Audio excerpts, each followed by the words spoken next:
The faint scent of wildflowers drifted through the open church window as Nora Sullivan stood frozen at the altar, her heart hammering against her ribs like a frightened bird. When Pastor Mitchell reached for her hand to place the ring, she recoiled violently, knocking over a vase of prairie flowers. The collective gasp from the wedding guests echoed through the small church in Red River, New Mexico, on that warm spring day in 1875. "I can't," she whispered, tears streaming down her pale face. "I'm sorry, I just can't." Before anyone could stop her, Nora gathered her white satin skirts and fled down the aisle, pushing past bewildered guests and ignoring the shocked calls of her name. The heavy church door slammed behind her with a finality that silenced the commotion inside. Outside, the merciless New Mexico sun beat down on her elaborate wedding dress as she stumbled down the dirt road, her veil catching in the breeze. The small frontier town of Red River spread before her a collection of wooden buildings, hitching posts, and dusty streets that had been her home for only 3 months. Hardly enough time to have become a bride. Nora found refuge behind the general store, collapsing against the rough wooden wall as sobs racked her body. Memories flashed unbidden cruel hands, pain, darkness memories she tried to bury when she fled Boston for this wild territory. She'd convinced herself that marrying Harold Wilkins, the town's bank manager, would fix everything. That somehow his gentle manner would erase the trauma that made even the slightest touch feel like fire on her skin. She was wrong. "Miss, are you all right?" Nora startled at the deep voice, pressing herself against the wall as a tall figure approached. She recognized him vaguely, one of the cowboys who worked at the Rocking J Ranch outside town. His face was partially obscured by the shadow of his Stetson, but she could make out concerned blue eyes and a weathered face that had seen its share of sun and hardship. "Please," she whispered, "don't come any closer." To her surprise, he nodded and took a step back, leaning against a barrel several feet away. "Name's Wade Lancaster," he said simply. "Seems to me like you've had yourself quite a morning." "Everyone saw," Nora said, wiping furiously at her tears. "Everyone saw me run."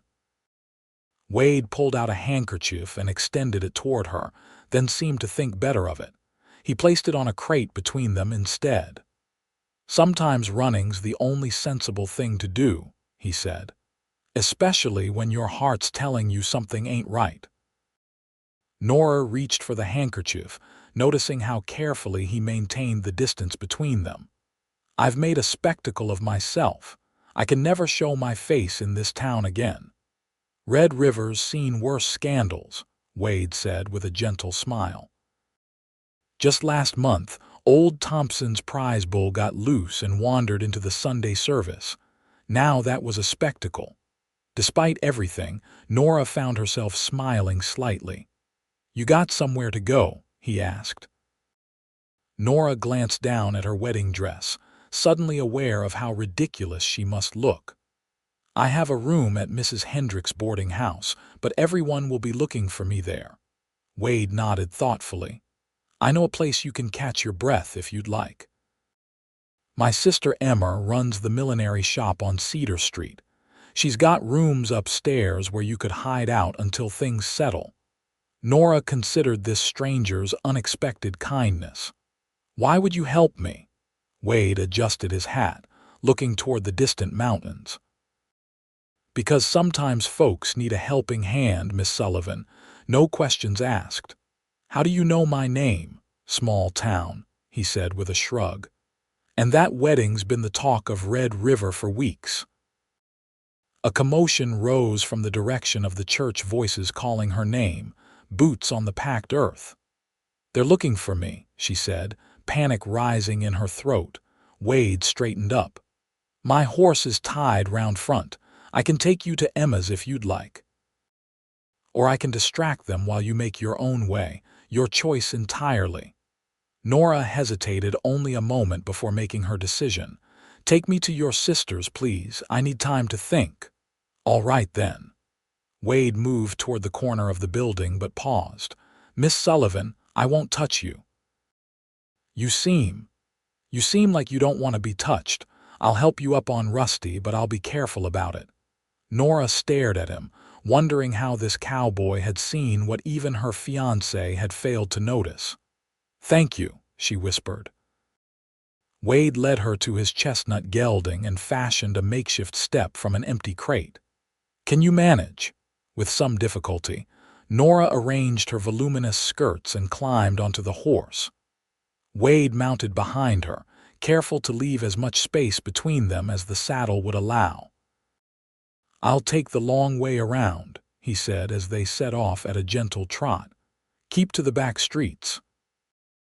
As they rode, Nora became acutely aware of Wade's presence, the scent of leather and pine, the careful way he held the reins to avoid brushing her hands, the solid warmth of him that somehow didn't feel threatening. For the first time in months, she felt a curious sensation: safety. The millinery shop was a tidy establishment with bright windows displaying fashionable hats and ribbons. Wade dismounted first and called through the open door, "Emma, got a situation here." A slender woman with Wade's same blue eyes appeared, taking in Nora's wedding dress with a single sweeping glance. Understanding dawned on her face. "Bring her round back," Emma said without hesitation. "And for heaven's sake, be discreet." Within minutes, Nora found herself in a cozy room above the shop, her wedding dress exchanged for a borrowed calico dress that hung loose on her frame. Emma had asked no questions, simply providing fresh water, clean clothes, and privacy. "My brother says you need a safe place," she'd said simply. "This room is yours for as long as you need it." Now, as the afternoon sun slanted through the curtained window, Nora sat on the edge of the narrow bed, wondering what would become of her. A soft knock at the door interrupted her thoughts. "Miss Sullivan," Wade's voice came through the door. "Emma's sent up some tea and biscuits. I'll leave the tray outside your door." Nora heard his footsteps retreat before opening the door to find a neatly arranged tray. She brought it inside, noticing a folded note beneath the teacup. "Miss Sullivan, I'll be around if you need anything." "No need to explain what happened, that's your business.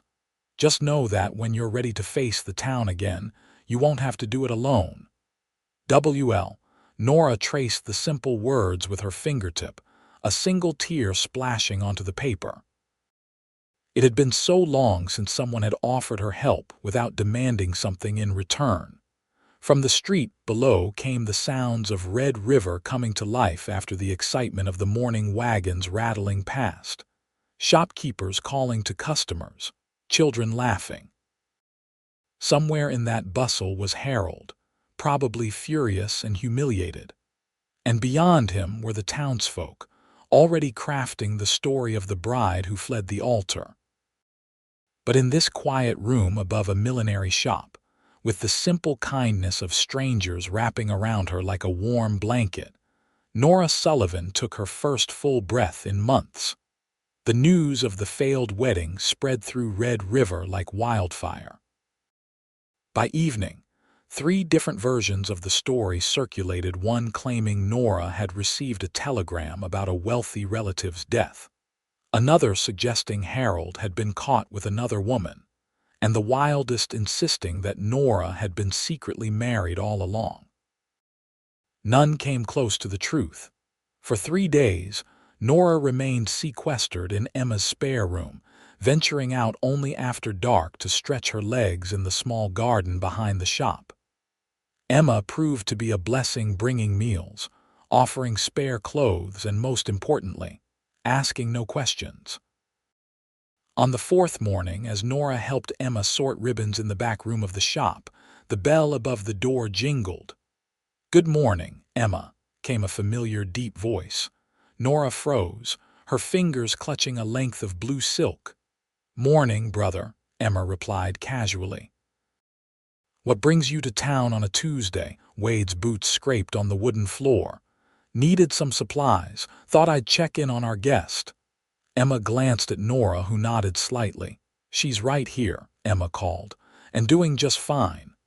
Wade appeared in the doorway, hat in hand. His eyes found Nora's and a small smile touched his lips. Miss Sullivan, good to see you up and about. Mr. Lancaster, she acknowledged, suddenly conscious of her borrowed dress and loosely pinned hair. An awkward silence fell, broken by Emma's exaggerated sigh. For heaven's sake, you two. Wade, there's coffee on the stove. Nora, why don't you take a break? I can finish these ribbons. Minutes later, Nora found herself sitting across from Wade at the small table in Emma's kitchen. He poured coffee for them both, sliding her cup carefully across the table without their fingers coming close to touching. I appreciate the discretion you and your sister have shown, Nora said formally. Wade nodded, studying her over the rim of his cup. Emma's good at keeping secrets. Lost her husband in the war, knows something about grief and needing space. Nora's eyes widened. I'm sorry to hear that. She's built a good life here, Wade said. Stronger than most men I know. He set his cup down, which is partly why I came by today. Wanted to let you know that things have settled some in town. What are they saying? Nora asked, dreading the answer. Well, Harold's telling folks you had an attack of nerves, said it happens to delicate women sometimes. Wade's expression suggested what he thought of this explanation. Most folks are pretending to believe him to be polite. And the others are too busy talking about the stagecoach robbery over in Cimarron to care much about a wedding that didn't happen. Relief washed over her. A robbery? Was anyone hurt? Just some mail bags taken. Point is, Miss Sullivan, the world's already moved on. Might be easier to face than you think. Nora traced the rim of her cup. I don't know if I can stay in Red River after this. Harold's an important man here.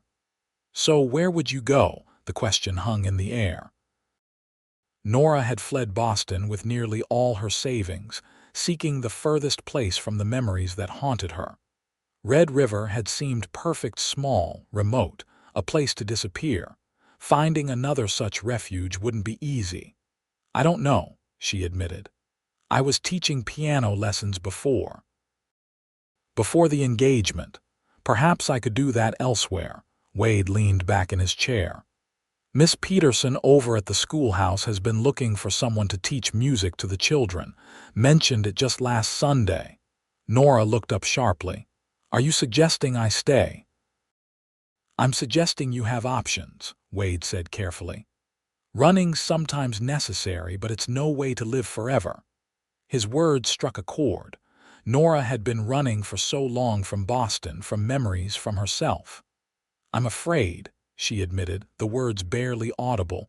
Wade nodded slowly. Fear's nothing to be ashamed of. Shows you've got good sense. He reached across the table, not toward her but to push the sugar bowl closer. But facing fears, well, that takes courage. And you've got that too, Miss Sullivan. Saw it the moment you climbed on my horse in that wedding dress. A small laugh escaped her. I must have looked ridiculous. Determined, he corrected. You looked determined. Sunlight streamed through the kitchen window, catching the golden flecks in Wade's blue eyes. For the first time, Nora truly looked at him, the strong line of his jaw covered in reddish gold stubble, the crow's feet at the corners of his eyes, the quiet steadiness in his gaze. Mr. Lancaster, Wade, please. Wade, she amended. Why are you helping me, truly? He considered her question, turning his coffee cup slowly between calloused hands. 6 years ago, I came back from the war broken in ways folks couldn't see. Couldn't bear to be in crowds, couldn't sleep through the night. Emma stuck by me, never pushed, just waited until I found my way back. His eyes met hers. Sometimes people need time and space to heal, that's all I'm offering you. Nora felt tears prick her eyes at the simple truth of his words. Thank you, she whispered, Wade stood, settling his hat back on his head. "I'll talk to Miss Peterson if you'd like." "No pressure either way." "I'd appreciate that," Nora said, surprising herself with how much she meant it. At the kitchen door, Wade paused. "I'm heading back to the ranch, but I'll be in town again on Saturday. Maybe by then you'll be ready for a short walk, just down to the river and back." Fresh air does wonders. The prospect of leaving her sanctuary filled Nora with trepidation, but Wade's steady presence somehow made it seem possible. "Perhaps," she said. "I'll think about it." Wade tipped his hat. "That's all I ask. Good day, Miss Sullivan." After he left, Nora remained at the table, her coffee growing cold. For the first time since arriving in Red River, she allowed herself to consider a future here not as Harold Wilkins' wife, but as herself. Just Nora Sullivan, piano teacher, a woman rebuilding her life one careful step at a time. And perhaps, she thought with cautious hope, a woman who might someday learn to trust again. Saturday dawned clear and bright, the kind of early summer day that made Red River's harsh landscape seem almost welcoming. Nora stood before Emma's small mirror, pinning her dark hair into a simple chignon. She'd spent the morning helping in the shop, discovering that arranging hats and assisting customers brought unexpected satisfaction. Miss Peterson had sent a note expressing interest in piano lessons for her students, offering Nora a small salary that would allow her to rent a modest room. It wasn't the life she'd imagined when she agreed to marry Harold, but it was a chance to stand on her own. The bell above the shop door jangled. Nora's heart quickened as she heard Wade's distinctive voice greeting his sister. Taking a deep breath, she smoothed the borrowed blue dress, one of Emma's that had been hastily altered to fit her smaller frame, and descended the stairs. Wade stood hat in hand, wearing a clean shirt and his least worn denims. His eyes brightened when he saw her. "Miss Sullivan, you're looking well." "Thank you," she replied, conscious of Emma's knowing smile.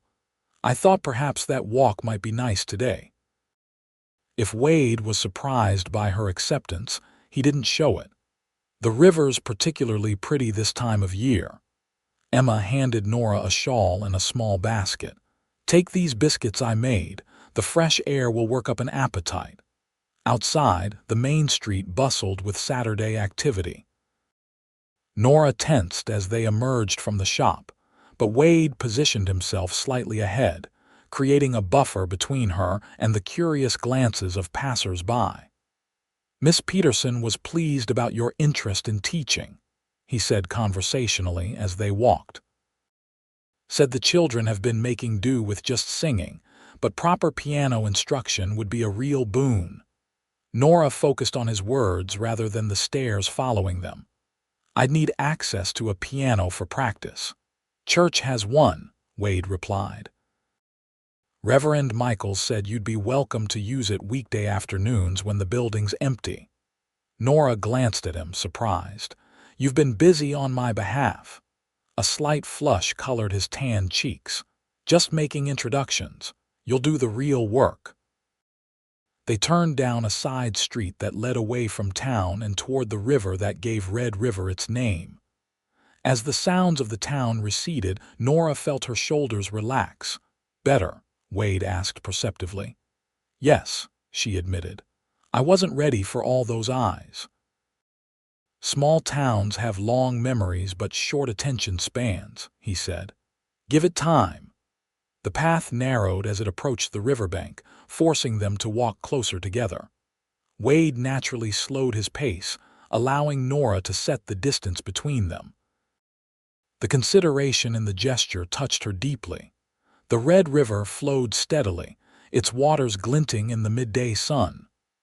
Wade led her to a flat rock overlooking a quiet bend where cottonwood trees provided dappled shade. "My thinking spot," he explained, stepping back to let her settle.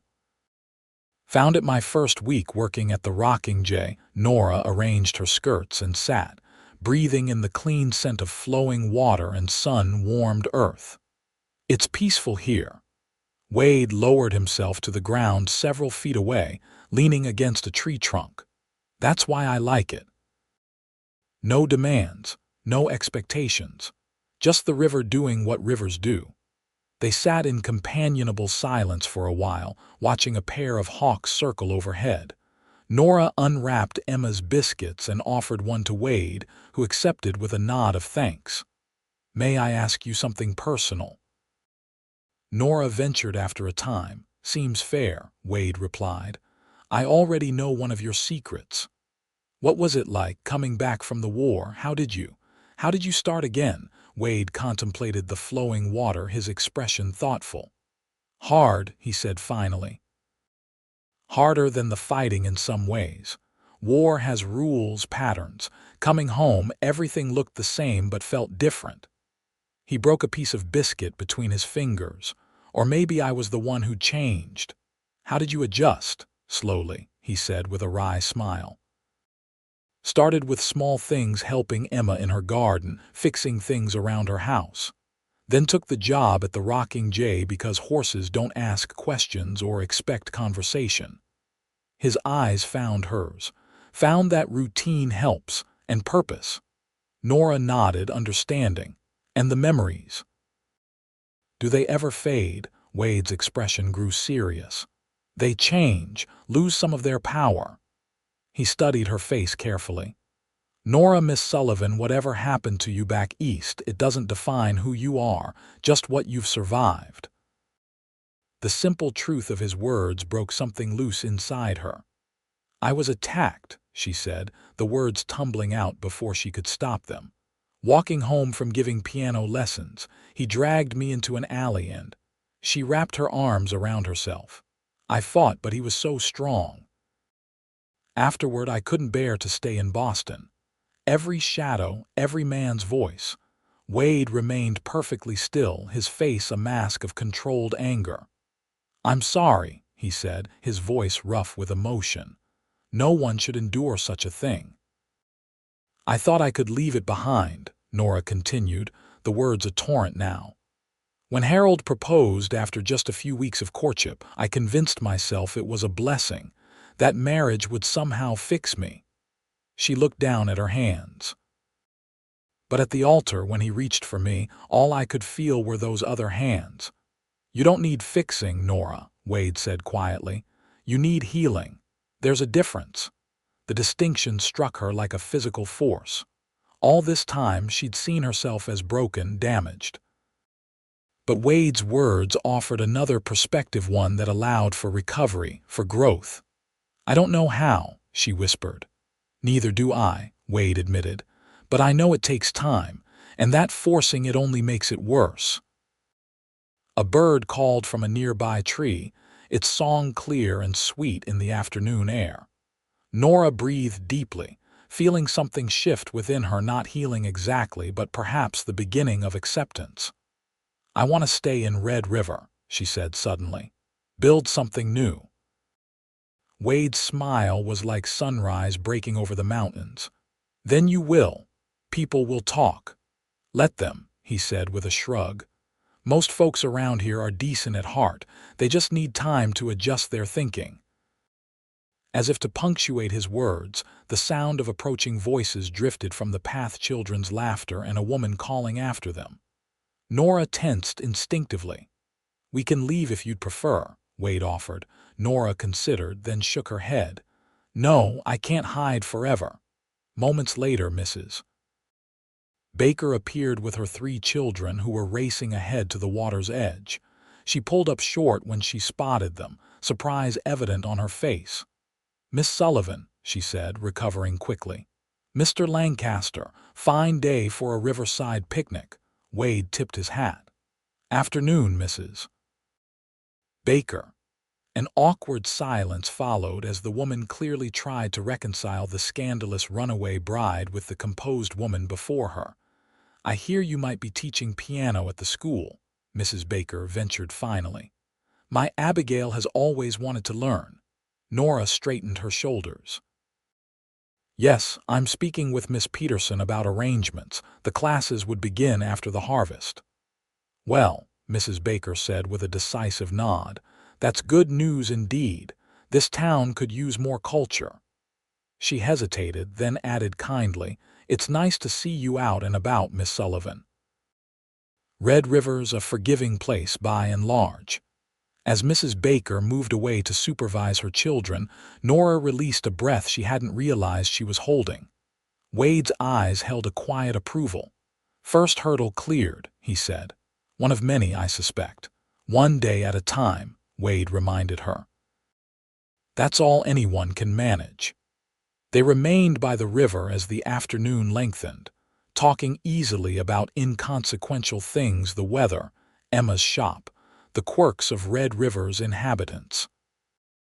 Nora found herself laughing at Wade's dry observations, the sound surprising her with its unfamiliarity. How long had it been since she'd truly laughed? When they finally walked back toward town, the shadows were lengthening, casting the main street in golden light. Wade again positioned himself slightly ahead, his presence a shield against curious looks. But Nora noticed that the stares were fewer, the whispers less obvious. Mrs. Baker had likely spread word of their encounter, normalizing Nora's presence in the town's collective mind. At Emma's door they paused. "Thank you for today," Nora said sincerely. "I didn't realize how much I needed to be outside again." "My pleasure," Wade replied. "I ride into town most Saturdays. Perhaps next week we could walk again if you'd like." Nora found herself nodding without hesitation. "I'd like that very much." Wade tipped his hat, a smile crinkling the corners of his eyes. "Until then, Miss Sullivan." She watched him stride away, his tall figure cutting a distinctive silhouette against the setting sun. For the first time since arriving in Red River, Nora felt something like hope take root in her heart, fragile but undeniably real. The weeks that followed took on a rhythm that brought Nora unexpected comfort. Mornings were spent helping Emma in the millinery shop, learning the business of ribbons, feathers, and the careful art of listening to customers' desires. Afternoons she practiced at the church piano, reacquainting her fingers with the melodies that had once been her livelihood. And Saturdays belonged to Wade. Their walks expanded from the river to encompass the meadows beyond town, the small lake to the east, and once even up to the ridge that overlooked the valley. Wade kept a careful distance always, attentive to Nora's comfort without making her feel self-conscious about it. They talked easily, discovering shared interests in books and nature. Wade, she learned, had a surprising knowledge of poetry, quoting Wordsworth and Whitman with casual accuracy. Nora shared stories of her childhood in Vermont, of the piano teacher who had recognized her talent and sponsored her education at a Boston music academy. Some topics remained untouched: the war for Wade, the attack for Nora, but their silent agreement to respect these boundaries only strengthened the trust growing between them. July brought sweltering heat that drove most of Red River's inhabitants indoors during the afternoon hours. On one such scorching Saturday, Wade suggested they forego their usual walk. "Thought you might like to see the ranch instead," he said, standing in Emma's kitchen with his hat in his hands. "It's cooler up in the hills, and the main house has a decent piano that hasn't been played in years." The invitation represented a significant step, moving beyond the neutral territory of their walks into the private realm of Wade's daily life. Nora hesitated only briefly before nodding. "I'd like that," she said. "Though I'm not much of a rider." Wade's eyes crinkled. "Rusty's gentle as they come. And I thought we might take the wagon, more comfortable in this heat." An hour later, they were traveling the dusty road leading away from Red River in the ranch's buckboard wagon. Wade handled the team with practiced ease, keeping a slow pace that allowed conversation. "How long have you worked at the Rocking J?" Nora asked, enjoying the breeze created by their movement. "Going on 5 years now," Wade replied. Started as a regular hand, worked my way up to foreman last spring when old Jim retired. You must enjoy it, most days, he said with a smile. There's satisfaction in honest work. And Mr. Johansen's, a fair boss, lets me run things my way mostly. The road climbed steadily, winding through pine-covered hills that offered occasional glimpses of the valley below. Red River dwindled to a collection of toy-like buildings, the church steeple a white point against the landscape. It's beautiful, Nora breathed. Worth the dust, Wade agreed.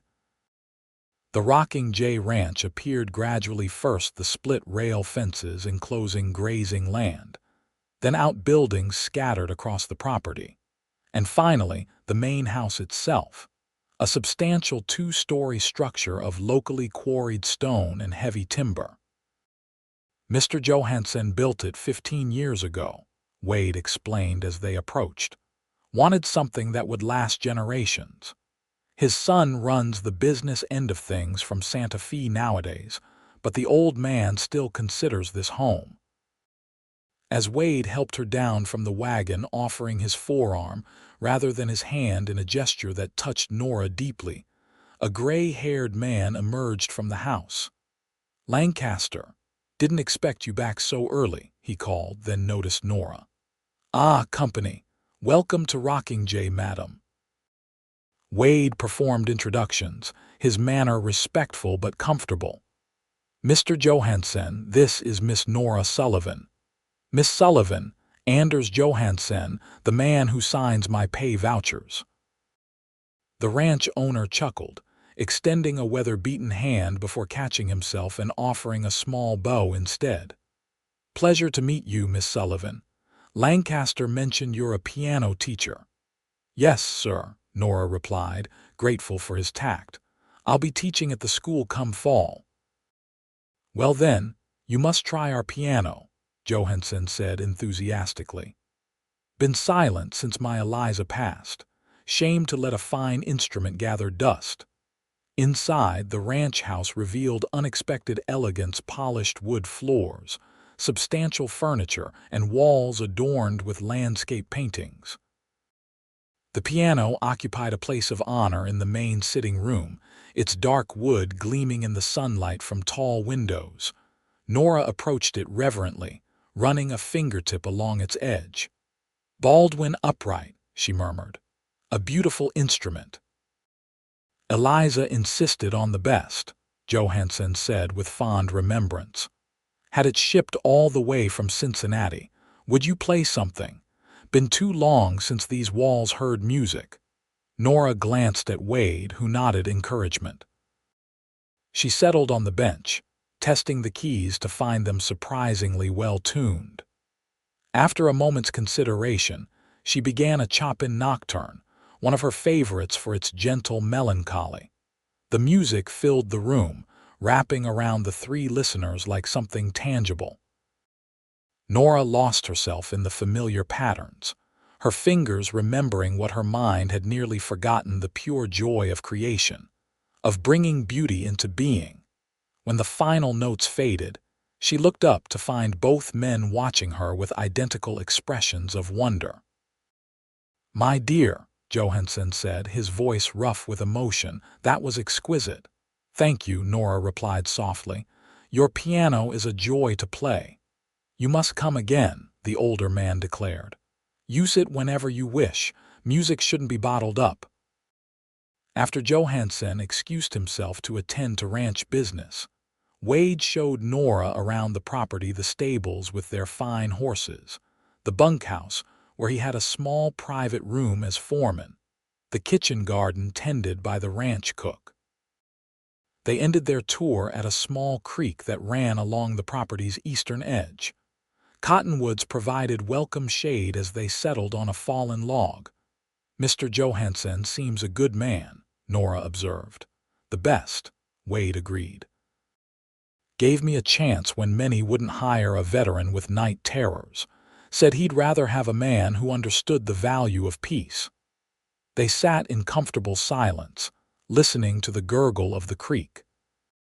Nora found herself studying Wade's profile, the straight nose, firm jaw, and surprising gentleness of his mouth. Something warm unfurled in her chest, a feeling she'd almost forgotten existed. "Wade," she said suddenly, "would you mind if? That is, I'd like to try something." He turned to her, eyebrows raised in question. Nora took a deep breath. "Would you hold out your hand, just flat on your knee?" Understanding dawned in his eyes. Without a word, he extended his right hand, palm up, and rested it on his knee close enough that she could reach it, far enough that she didn't feel crowded. Nora stared at his hand, broad, calloused from ranch work, steady as the man himself. Slowly, holding her breath, she extended her own hand until her fingertips hovered just above his palm. "Take your time," Wade murmured. "No rush." With deliberate care, Nora lowered her fingers until they brushed his palm. The contact sent a jolt through her, not entirely unpleasant but intense. She resisted the urge to pull away, instead letting her fingertips rest lightly against his skin. Wade remained perfectly still, his breathing measured. His eyes, when she dared to meet them, held no expectation, no demand, only steady support. After a moment, Nora withdrew her hand, releasing a shaky breath. Thank you," Wade countered softly, "for trusting me." The simple exchange shifted something fundamental between them. On the ride back to town, Nora felt lighter somehow, as if she'd set down a burden she hadn't realized she'd been carrying. At Emma's door, Wade tipped his hat in his usual farewell. "Saturday next," Nora smiled, a full, genuine expression that reached her eyes. "I look forward to it." As summer ripened into early autumn, Nora's life in Red River took on a fullness she hadn't thought possible. She secured a small room at the back of Mrs. Hendrick's boarding house, a private space with a window that caught the morning sun. The piano lessons at the school proved popular, with 12 students ranging from 8 to 16 years of age.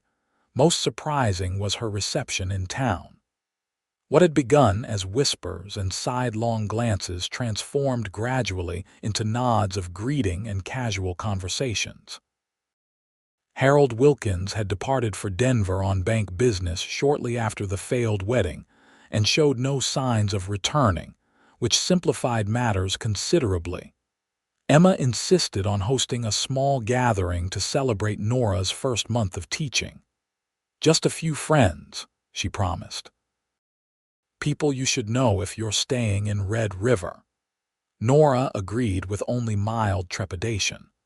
The thought of socializing still provoked anxiety, but she was learning to manage it, especially knowing Wade would be there. The evening arrived clear and cool, with the first hint of autumn crispness in the air. Emma transformed the rooms above her shop with lanterns and vases of late summer wildflowers. The guest list was indeed small. Miss Peterson from the school, Reverend Michaels and his wife, Dr. and Mrs. Collins, and Mr. Johansen, who had ridden in from the ranch specifically for the occasion. Wade arrived last, having stayed to oversee the evening feeding of the livestock. He cleaned up impressively. Nora thought his usually wind-tousled hair neatly combed, his Sunday shirt crisp against the tan of his neck. "You look lovely," he said quietly as he hung his hat by the door. Nora smoothed the skirt of her new dress, a gift from Emma, fashioned from cornflower blue fabric that complemented her dark hair. "Thank you. I'm a bit nervous." "No need," he assured her. "These are good people, and they're here because they admire you." The gathering proved more enjoyable than Nora had anticipated. The conversation flowed easily, focusing on town matters, the upcoming harvest festival, and entertaining stories of Red River's early days that Mr. Johansen was happy to provide. After dinner, at the group's insistence, Nora played the small upright piano Emma had acquired for the occasion.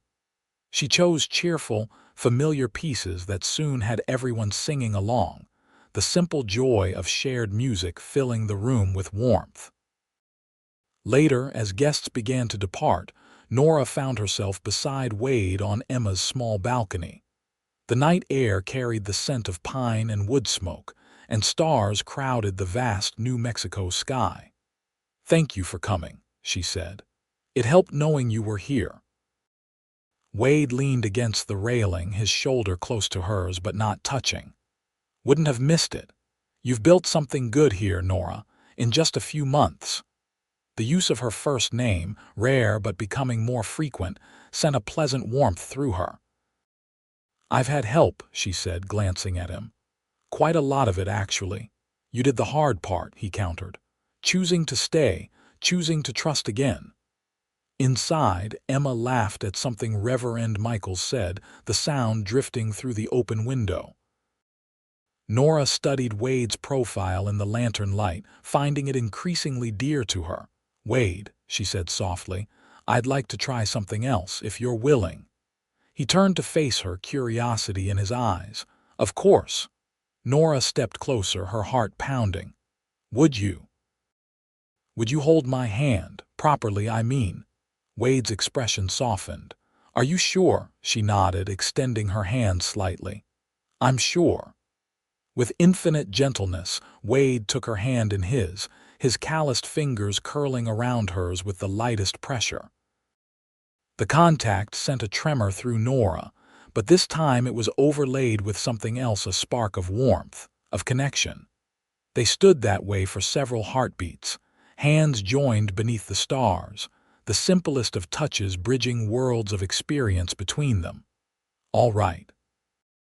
Wade asked quietly. "Yes," Nora whispered, surprised to find it true. "All right." September brought the harvest, and with it, Red River's annual Harvest Festival, 3 days of celebration marking the end of the growing season. Normally, Nora would have avoided such a crowded event, but her students were performing a short musical program on the second day, and her presence was required. "You'll do splendidly," Emma assured her as they walked toward the town square on Saturday morning. The area had been transformed with bunting, stalls selling everything from jams to handcrafted goods, and a central space cleared for dancing. "It's not my performance I'm worried about," Nora admitted. "It's being in the middle of so many people." Emma patted her arm sympathetically. "Wade said he'd meet us by the lemonade stand, and you can always slip away to the church if it becomes too much."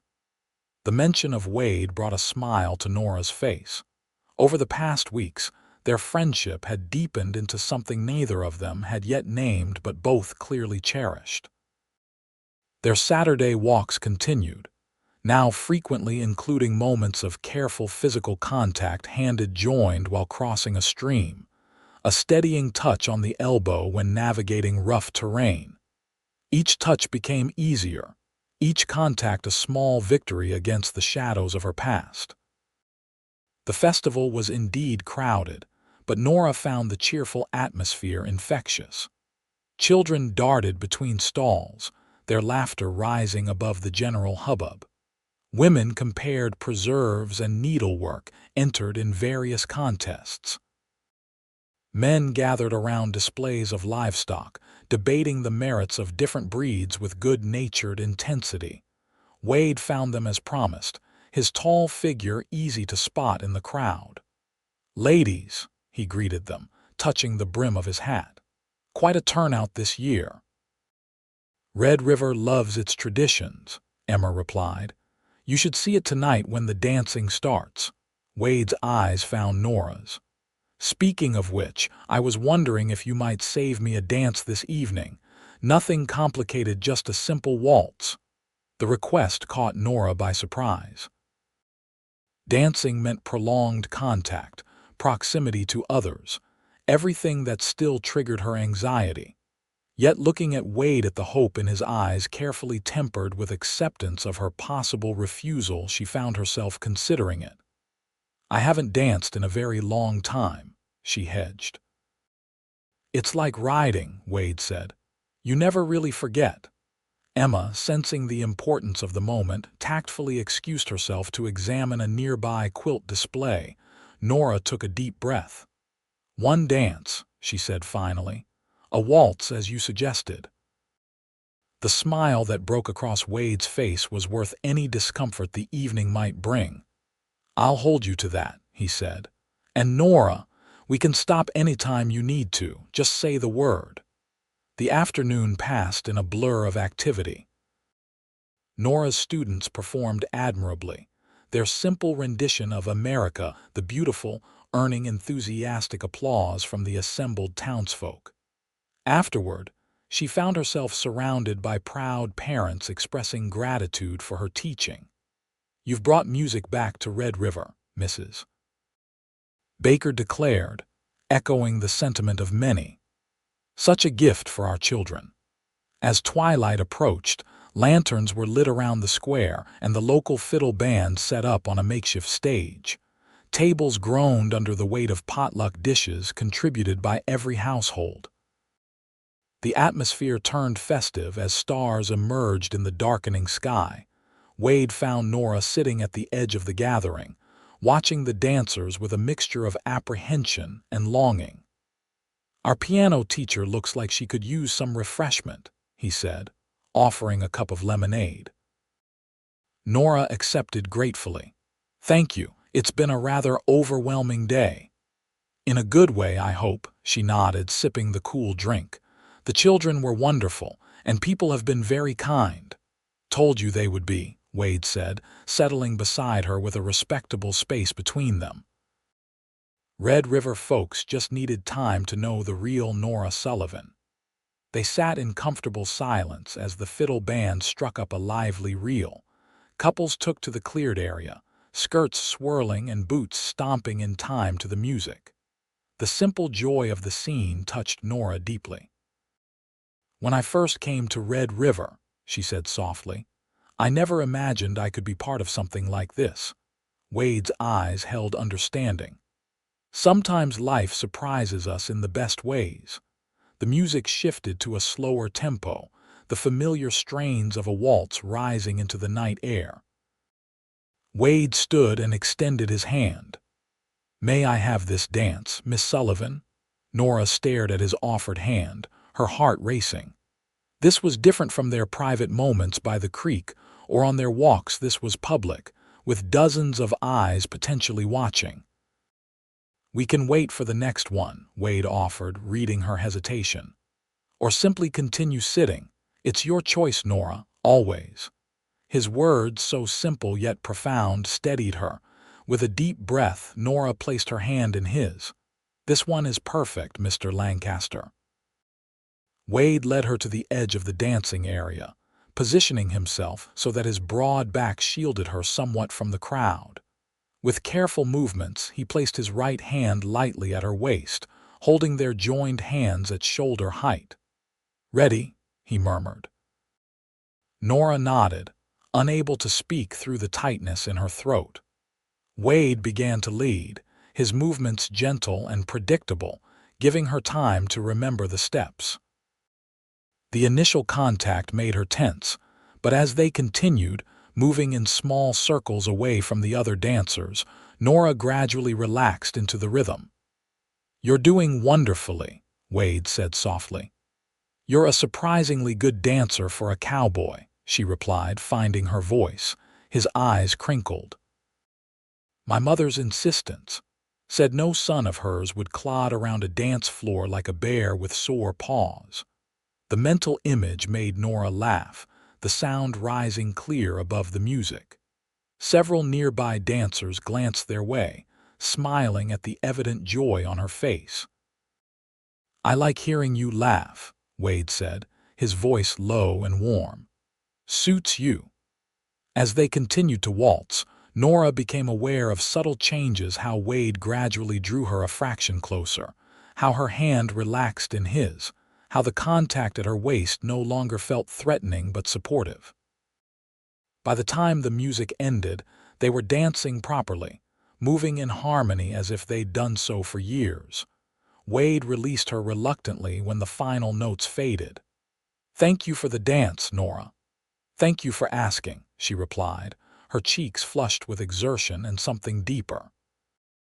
Later, walking back to Mrs. Hendrick's boarding house under a canopy of stars, Wade offered Nora his arm. Without hesitation, she slipped her hand into the crook of his elbow, the contact now familiar and comforting. "Would you like to ride out to the ranch again next Saturday?" he asked. "Mr. Johansson mentioned you're welcome anytime. Says the piano misses you." "I'd like that very much," Nora replied. At the boarding house steps they paused. The moment hung between them, weighted with possibility. "Nora," Wade began, his voice unusually hesitant, "I hope you know how much that is, how much I value our friendship." "As do I," she said softly. "The thing is," he continued, "my feelings have grown beyond friendship, but I want you to know that doesn't change anything about my promises. I'll still wait, for as long as you need, even if that's forever."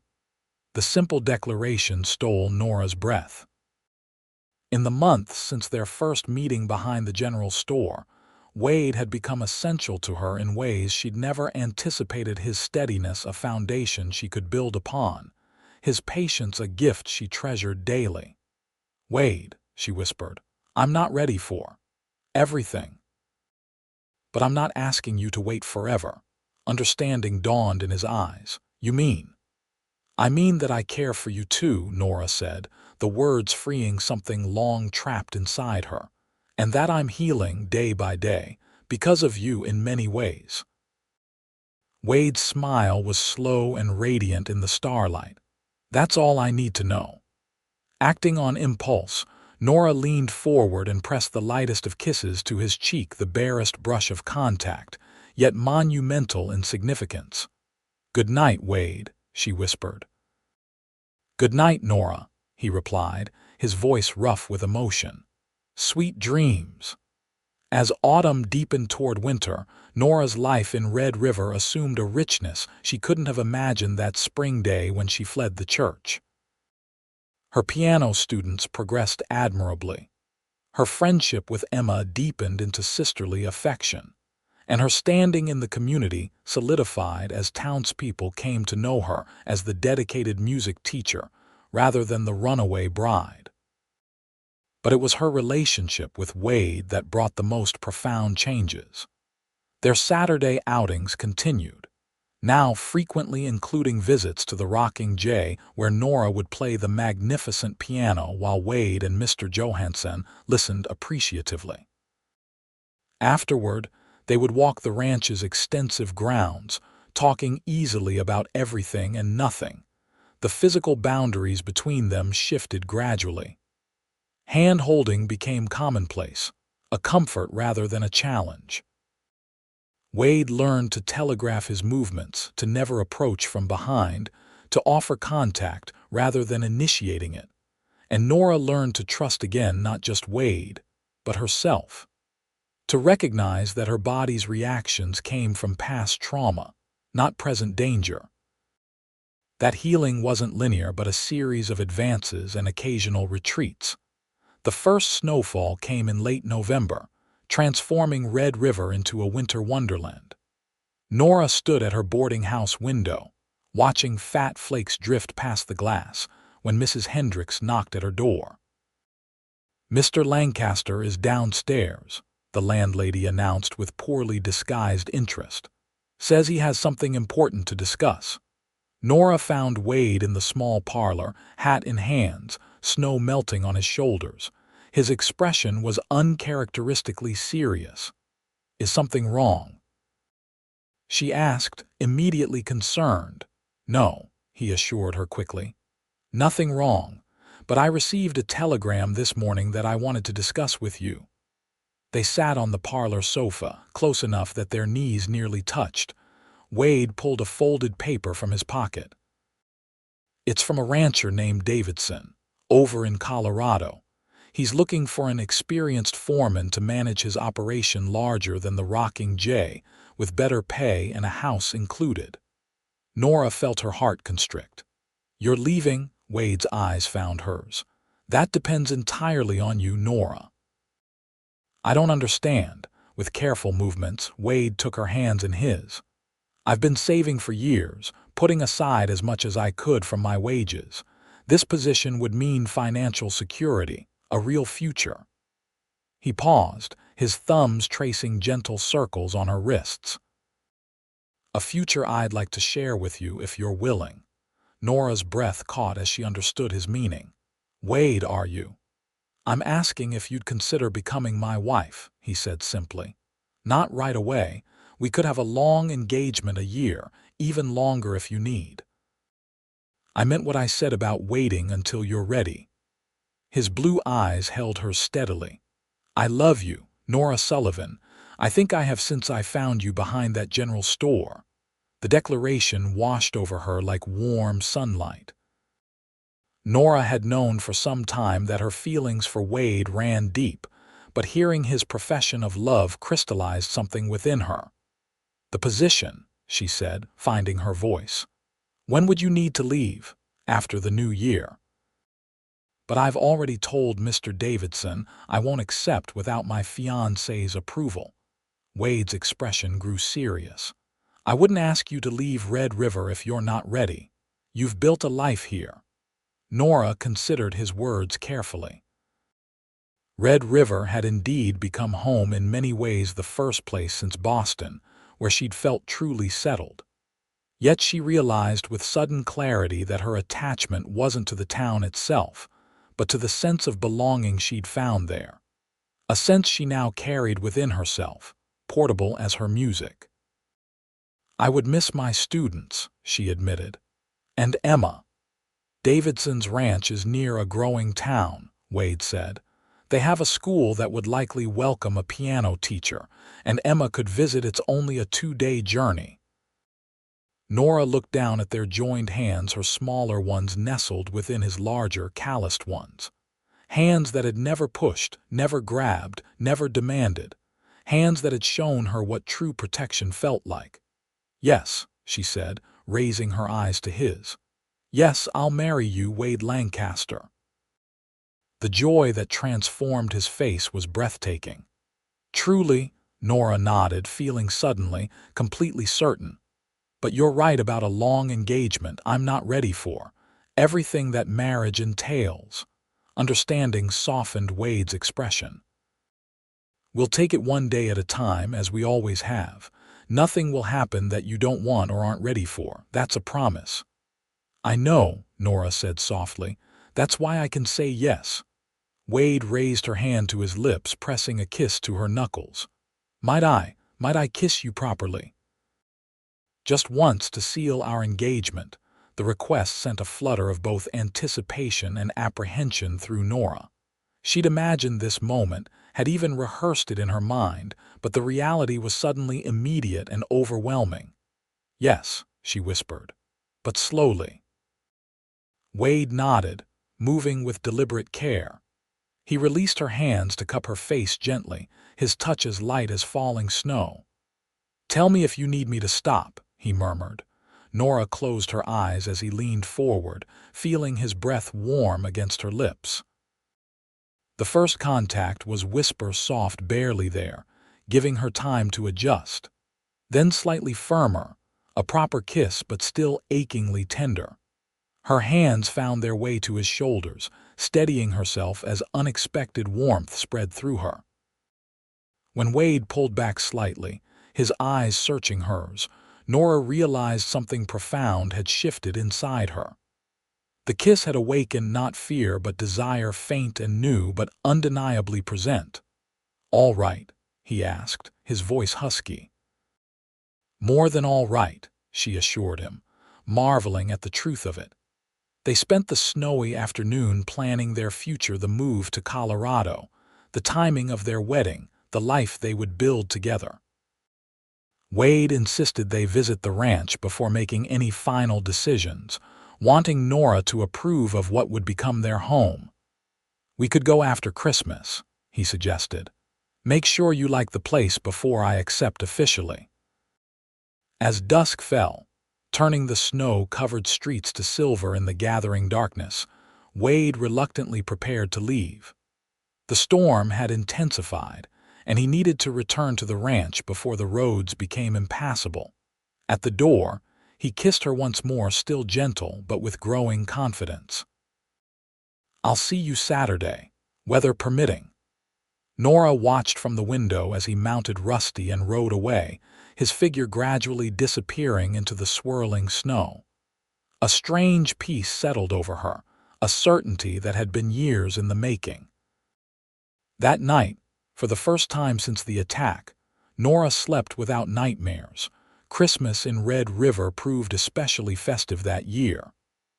The town, blanketed in pristine snow, took on a fairy-tale quality that delighted residents and visitors alike.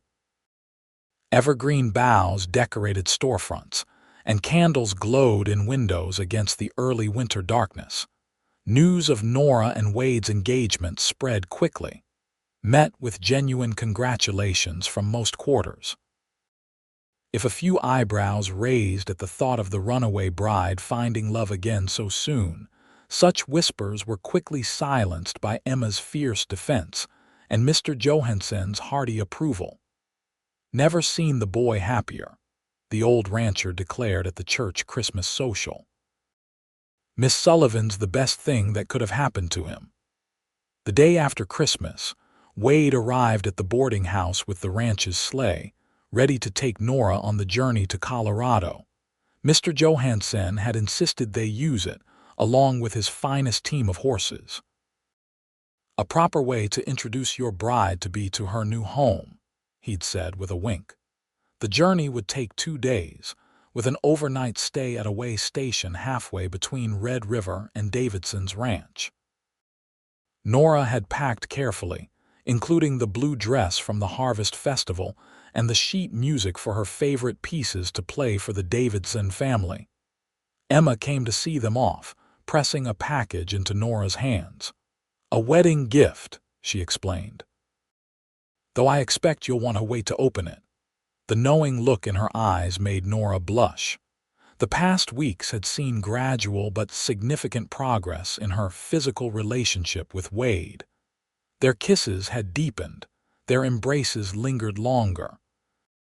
Though certain boundaries remained firmly in place, Nora found herself increasingly able to imagine a true marriage in all its aspects. The journey passed pleasantly despite the cold. The sleigh, well supplied with blankets and heated bricks for their feet, carried them through spectacular winter landscapes, snow-covered mountains, vast white plains, forests of pine and aspen glittering with frost. They talked easily as they traveled, making plans and sharing hopes for their future. Wade spoke of his desire to eventually have his own small ranch, something manageable that they could build together. Nora described the music room she dreamed of creating, a space where she could teach and compose. "You compose music?" Wade asked, clearly impressed. "I used to," Nora admitted. "Simple pieces mostly. I haven't tried in years, but lately I've felt the inspiration returning." Wade's smile was warm with pride. "I'd like to hear your compositions someday." "You will be my first audience," she promised. They reached the way station as darkness fell, a sturdy building that offered basic but clean accommodation for travelers. The elderly couple who ran the establishment provided a hot meal and separate rooms, Wade insisting on propriety, despite their engaged status. The next morning dawned clear and bracingly cold. After a hearty breakfast, they continued their journey, the horses making good time on the well-packed snow. By mid-afternoon, Wade pointed to a distant collection of buildings nestled in a sheltered valley. "Davidson Ranch," he announced. "What do you think of the location?" Nora studied the scene with growing approval.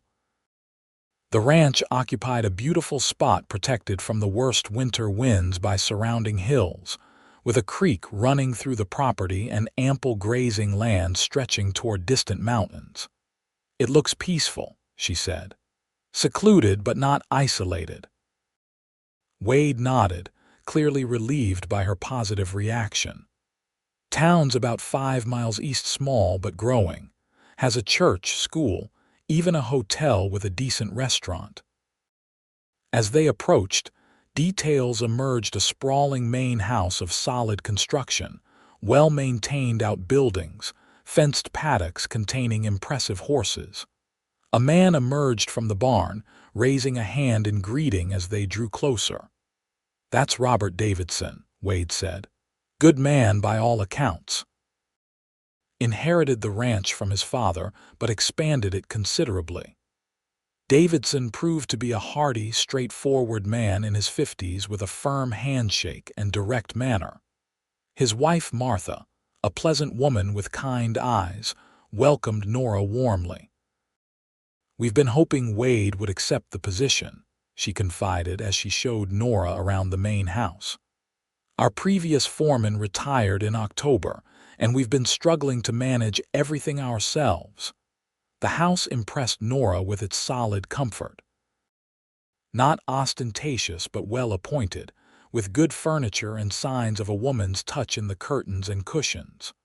Martha proudly displayed the piano in the front parlor, a modest instrument but well maintained. "I don't play myself," she admitted, "but I so love music. It would be wonderful to hear this old thing brought to life again."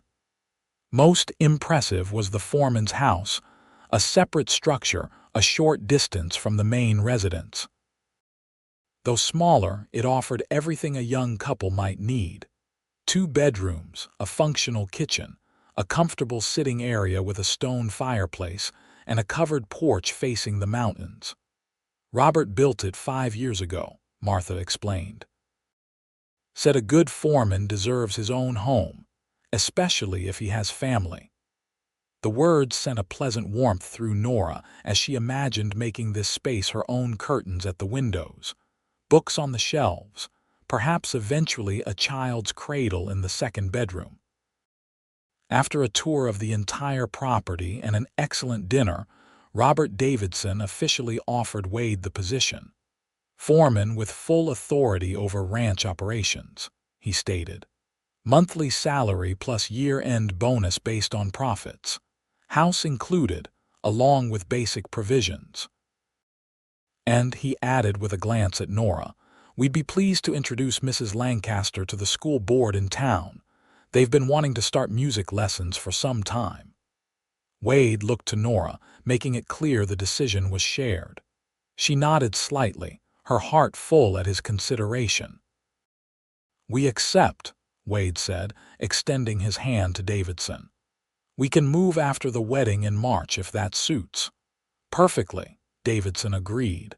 "And you're both welcome to stay a few days now if you'd like to get better acquainted with the property." That night, in the guest room Martha had prepared for her, Nora sat by the window watching moonlight transform the snowy landscape into a silver dreamscape. The future stretched before her, not without challenges, but full of promise. A home, meaningful work, a community that would eventually become familiar, and most importantly, a husband who understood the true meaning of patience. A soft knock at her door roused her from her reflections. "Nora, are you still awake?" Wade's voice came softly through the wood. She opened the door to find him standing in the hallway, looking somewhat hesitant. "I wanted to be sure you're truly comfortable with all this," he said quietly. "It's not too late to change your mind if the ranch doesn't suit you." Nora reached out, taking his hand in hers. "It's perfect, Wade. I can imagine our life here very clearly." Relief softened his features. "So can I." They stood in comfortable silence, hands joined in the moonlit hallway, until Nora made a decision that surprised even herself. Rising on tiptoe, she kissed him, not the gentle, exploratory kisses they'd shared before, but something deeper, an invitation and a promise. Wade responded carefully at first, then with growing passion as he sensed her willingness. His arms encircled her, drawing her closer but not confining, always leaving space for retreat if needed. But Nora found she didn't want to retreat. The warmth of his embrace, the tenderness of his touch awakened something long dormant within her desire unclouded by fear. When they finally broke apart, both breathing quickly, Wade rested his forehead against hers. "I love you, Nora Sullivan, more than I have words to express." "And I love you," she whispered, the declaration feeling like coming home. "Thank you for waiting." His smile was tender in the dimness. "I'd wait a lifetime if needed, but I'm mighty glad I won't have to." They returned to Red River the following day to prepare for their March wedding and the subsequent move. The winter passed in a flurry of preparations, with Emma insisting on creating the perfect wedding dress. "Nothing elaborate," she promised. "Simple and elegant like you." Nora continued her piano lessons, arranging for Miss Peterson to take over her students after her departure. She began composing again, small pieces inspired by her experiences in Red River and her growing love for Wade. Their wedding took place on a bright March morning in the same church Nora had fled 10 months earlier. The irony wasn't lost on anyone, but this time there was no hesitation, no fear as she walked down the aisle toward Wade. Reverend Michaels kept the ceremony simple at their request. When he pronounced them husband and wife, Wade asked softly, "May I kiss my bride?" Nora's smile was radiant as she nodded, accepting his kiss with a joy that sent ripples of approval through the assembled guests. The reception at Emma's shop allowed the entire town to wish them well. Even Harold Wilkins, recently returned from Denver, stopped briefly to offer congratulations, his manner stiff but civil. As evening approached, Wade led Nora to the waiting wagon that would take them to the Rocking J for their wedding night. Mr. Johansen had insisted they spend their first night as husband and wife in the ranch's guest room before beginning their journey to Colorado the following day. "It's tradition," the old man had declared. "Besides, gives you youngsters some privacy." The ride to the ranch passed in comfortable silence, Nora's hand nestled in Wade's, her head occasionally resting against his shoulder. The setting sun painted the landscape in hues of gold and pink, a fitting end to a perfect day. At the ranch, Emma's wedding gift waited on the turned-down bed, a nightgown of finest cotton, simple yet beautiful with delicate embroidery at the neckline. Wade excused himself to check on their travel arrangements for the morning, giving Nora time to prepare for the night ahead. When he returned, he found her sitting by the window, her dark hair loose around her shoulders, Emma's gift flowing softly around her slender form. She turned at his entrance, her expression a mixture of anticipation and lingering apprehension. Wade crossed to her slowly, kneeling beside her chair. "Nora," he said gently, "tonight changes nothing about my promises. We'll go as slowly as you need. We can just sleep if that's what you want." Nora touched his cheek, overwhelmed by the tenderness of this man who had taught her to trust again. "I want to try," she whispered. "With you, I'm not afraid. If anything feels wrong, you'll tell me, I promise." Wade rose, offering his hand. When she took it, he led her to the bed, sitting beside her with careful space between them. "May I kiss you, Mrs. Lancaster?" The new name sent a thrill through her. "You may." Their kiss began softly but deepened as Nora wound her arms around his neck, drawing him closer. Wade's hands remained respectfully at her waist, though she could feel the restraint it cost him. Gradually, as the night deepened around them, Nora guided his hands to places they hadn't ventured before. Each touch was a question, each response an answer as they learned the language of each other's bodies. Wade's patience never wavered, his focus entirely on her comfort and pleasure. When moments of panic briefly surfaced, a position too confining, a memory too vivid, Wade immediately shifted, murmuring reassurances until the fear subsided. His unwavering respect transformed what could have been traumatic into something healing. even sacred. Later, as they lay entwined in the moonlight filtering through the curtains, Nora rested her head on Wade's chest, listening to the steady rhythm of his heart. "Thank you," she whispered. Wade's arms tightened gently around her. "For what, my love? For waiting. For understanding. For showing me that love and touch can be beautiful again." He pressed a kiss to her forehead. "Thank you for trusting me with your heart." As sleep began to claim her, Nora reflected on the journey that had brought her to this moment, from terror to healing, from isolation to connection, from fleeing an altar to finding true love with a patient cowboy who had simply promised to wait until she was ready. And now, in the circle of his arms, Nora Sullivan Lancaster knew with absolute certainty. She was ready for whatever their future might hold, as long as they faced it together. 5 years later, the foreman's house on the Davidson ranch had transformed from a simple dwelling to a true home. Curtains that Nora had sewn herself adorned the windows. Bookshelves Wade had built lined the walls of the sitting room, and the second bedroom had indeed come to hold a cradle currently occupied by 3-month-old William Robert Lancaster, named for Wade's father and their employer turned friend. The ranch prospered under Wade's management, allowing them to save toward their dream of a small property of their own.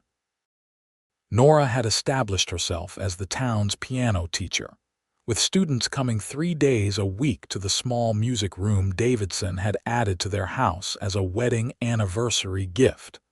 Most precious of all, Nora had found complete healing in Wade's patient love. The nightmares came rarely now, and when they did, Wade's gentle presence brought her back to safety and peace. Their physical relationship had blossomed into something neither could have imagined that day behind the general store in Red River, passionate yet tender, equal in giving and receiving comfort. On a bright summer evening, as they sat on their porch watching the sunset paint the distant mountains, William sleeping contentedly in Nora's arms, Wade reached for his wife's free hand. "Happy?" he asked simply. Nora smiled, the expression reaching her eyes in a way that still captivated him. "Completely," she replied. "Are you?" "More than I ever thought possible." He gently stroked his son's downy head. "Who would have thought that day in Red River would lead to all this?" "You did," Nora said softly. "You saw possibility when all I could see was pain." Wade shook his head. "I saw courage. Still do, every day."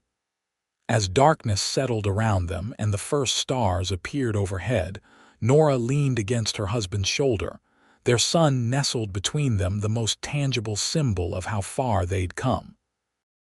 Behind them, through the open window, the sheet music for Nora's latest composition lay on the piano, a piece she'd titled simply "Waiting," dedicated to the man who had taught her that some things in life were worth waiting for. And Wade Lancaster, watching his wife's face in the gathering twilight, silently thanked whatever twist of fate had led him behind that general store on a spring morning 5 years ago, to find a frightened bride who couldn't bear to be touched, but who had eventually found her way home to his heart.